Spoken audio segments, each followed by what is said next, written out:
कुछ आवाज़ें ऐसी होती हैं जो रूह को छू जाती हैं, और एक ऐसी ही आवाज़ थी मोहम्मद रफ़ी साहब की।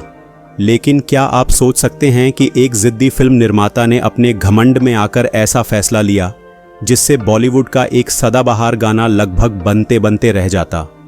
जी हाँ, एक सुपरहिट गाना जिसे रफ़ी साहब की आवाज़ से दूर रखने की पुरजोर कोशिश की गई थी।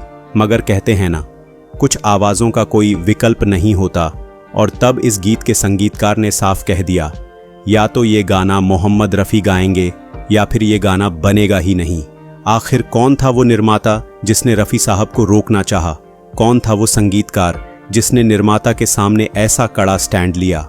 और कौन सा था वो सदाबहार गीत जिसे हम आज भी सुनते हैं, गुनगुनाते हैं और अपनी यादों में संजोते हैं? आज के वीडियो में हम इसी दिलचस्प किस्से को आपके सामने रखने जा रहे हैं। दोस्तों, साल था 1957 और बॉलीवुड में एक ऐसी फिल्म आई जिसने संगीत की दुनिया में इतिहास रच दिया।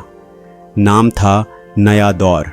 दिलीप कुमार और वैजयंती माला की सुपरहिट जोड़ी ने बड़े पर्दे पर कमाल कर दिखाया, तो रफ़ी साहब की जादुई आवाज़ ने संगीत प्रेमियों के दिलों को छू लिया। जब ऐसे चिकने चेहरे तो कैसे न नजर फिसले, तो कैसे न नजर फिसले जिंद में। मांग के साथ तुम्हारा मैंने मांग लिया संसार। नया दौर की सफलता से निर्माता B.R. चोपड़ा बेहद खुश थे, लेकिन इसी खुशी के बीच उन्होंने रफ़ी साहब के सामने एक अजीब और चौंकाने वाला प्रस्ताव रख दिया। चोपड़ा साहब ने कहा, रफ़ी, चलो एक कॉन्ट्रैक्ट करते हैं। तुम सिर्फ मेरी फिल्मों के लिए गाने गाओ, दूसरे बैनर की फिल्मों में तुम्हें गाने की कोई ज़रूरत नहीं। जितनी रकम चाहो ले लो, लेकिन आवाज़ सिर्फ मेरे बैनर की फिल्मों के लिए ही होनी चाहिए। यह सुनकर रफ़ी साहब एकदम हैरान रह गए। उन्होंने बड़ी विनम्रता और नरमी से जवाब दिया, चोपड़ा साहब, पैसों की बात नहीं है, मेरी आवाज़ तो आम लोगों की अमानत है। मैं हर अच्छा गाना गाना चाहता हूँ, आपके लिए हमेशा तैयार हूँ, लेकिन दूसरों के लिए भी गाता रहूँगा। रफ़ी साहब की इस ईमानदारी ने B.R. चोपड़ा का दिल दुखा दिया। उनका ईगो आहत हुआ और वे गुस्से में बोले, ठीक है रफ़ी, देख लेना, मैं इस इंडस्ट्री में एक नया रफ़ी खड़ा करके दिखा दूंगा। दोस्तों, रफ़ी साहब से नाराज़ होकर B.R. चोपड़ा साहब ने एक नई आवाज़ तलाशनी शुरू की। उन्होंने अपना पूरा ध्यान एक उभरते हुए गायक महेंद्र कपूर पर लगा दिया। लेकिन किस्मत का खेल देखिए, जिस आवाज़ को चोपड़ा साहब रफ़ी साहब की जगह लाना चाहते थे, वही महेंद्र कपूर दिल से रफ़ी साहब को अपना उस्ताद मानते थे। वो न सिर्फ उनकी इज्जत करते थे, बल्कि उनकी आवाज़ को आदर्श भी मानते थे। उधर संगीतकार रवि, जो चोपड़ा साहब के सबसे पसंदीदा म्यूज़िक डायरेक्टर थे, उनकी हालत तो और भी अजीब थी। जब भी रवि साहब कोई धुन बनाते, उनके दिल में सिर्फ और सिर्फ रफ़ी साहब की आवाज़ गूंजती। लेकिन चोपड़ा साहब की ज़िद और अहंकार के आगे मजबूर होकर उन्हें उन गानों को महेंद्र कपूर से ही रिकॉर्ड करवाना पड़ता था। संगीतकार रवि के दिल में एक टीस उठती थी कि वे अपने मन के मुताबिक रफ़ी साहब से गाना नहीं गवा पा रहे थे। उनका मन अंदर ही अंदर बेचैन था, लेकिन वो कुछ भी नहीं कर सकते थे, क्योंकि फिल्म की बागडोर तो निर्माता के हाथ में थी। दोस्तों, समय का पहिया घूमता रहा और देखते ही देखते फिल्म इंडस्ट्री में एक और यादगार फिल्म बनने की तैयारी शुरू हुई। साल था 1965। फिल्म थी वक्त। निर्माता B.R. चोपड़ा अब भी अपनी जिद पर अड़े हुए थे।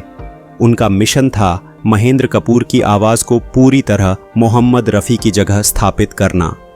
लेकिन इस बार संगीतकार रवि साहब ने भी एक बड़ा फैसला मन ही मन कर लिया था। उन्होंने 2 गाने महेंद्र कपूर से रिकॉर्ड करवा लिए। दिल के सहारे कैसे प्यार करें, लाखों हसीन ख्वाब निगाहों। पर जब बात फिल्म के टाइटल सॉन्ग की आई, तो रवि साहब ने हिम्मत जुटाकर चोपड़ा साहब के सामने साफ शब्दों में कह दिया, चोपड़ा साहब, इस गाने की आत्मा सिर्फ और सिर्फ मोहम्मद रफ़ी की आवाज़ है। मैं इस गीत को उनके अलावा किसी और गायक की आवाज़ में सोच भी नहीं सकता। या तो ये गाना रफ़ी साहब गाएंगे या फिर ये गाना नहीं बनेगा। दोस्तों, वो गीत जिसे संगीतकार रवि साहब ने अपनी ज़िद से मोहम्मद रफ़ी के नाम कर दिया था, लिखा था प्रसिद्ध शायर साहिर लुधियानवी ने। साहिर साहब ने इस गीत में वक्त को एक जिंदा किरदार की तरह पेश किया था, मानो वक्त खुद अपनी कहानी सुना रहा हो। जब संगीतकार रवि ने पहली बार इस गाने की धुन चोपड़ा साहब को सुनाई तो वो पूरी तरह स्तब्ध रह गए। उन्हें तुरंत महसूस हो गया कि ये सिर्फ एक गीत नहीं है, ये तो एक एहसास है, एक एहसास जिसे सिर्फ मोहम्मद रफ़ी ही अपनी आवाज़ दे सकते हैं। पहली बार चोपड़ा साहब का दिल उनके अहंकार से बड़ा हो गया। उन्होंने अपने ईगो को एक तरफ रखकर फैसला लिया कि अब वे खुद रफ़ी साहब को मनाएंगे। उन्होंने संगीतकार रवि साहब के हाथों मोहम्मद रफ़ी के पास एक ब्लैंक चेक भिजवाया और साथ में पैगाम भेजा, इस चेक में आप जितनी रकम चाहें भर लें, मगर ये गीत सिर्फ और सिर्फ आप ही गाएंगे। जब रवि साहब B.R. चोपड़ा का ये प्रस्ताव लेकर मोहम्मद रफ़ी साहब के पास पहुंचे, तब रफ़ी साहब ने B.R. चोपड़ा के भेजे उस ब्लैंक चेक को देखा और बड़ी ही सादगी से मुस्कुराते हुए कहा, मेरी आवाज़ को कृपया पैसों में न तोलें। मेरी आवाज़ हर उस शख्स के लिए है जिसके दिल में संगीत के लिए थोड़ा भी प्यार है। मैं सिर्फ उतनी ही फीस लूँगा जितनी मैं हमेशा लेता हूँ। रवि साहब ये सुनकर भावुक हो गए। आखिर रफ़ी साहब ने अपनी आवाज़ में गीत रिकॉर्ड किया। वक्त से दिन और रात, वक्त से। और जब B.R. चोपड़ा ने पहली बार वक्त फिल्म का वो गीत सुना तो वो भावुक होकर बोले, मैं गलत था। मोहम्मद रफ़ी जैसी आवाज़ एक बार ही इस दुनिया में आती है। रफ़ी साहब की आवाज़ का न कोई मुकाबला है, न कभी होगा। दोस्तों, ये वो दिन था जब B.R. चोपड़ा साहब ने खुद स्वीकार किया कि चाहे लाख कोशिश कर लें, लेकिन दूसरा रफ़ी पैदा नहीं किया जा सकता।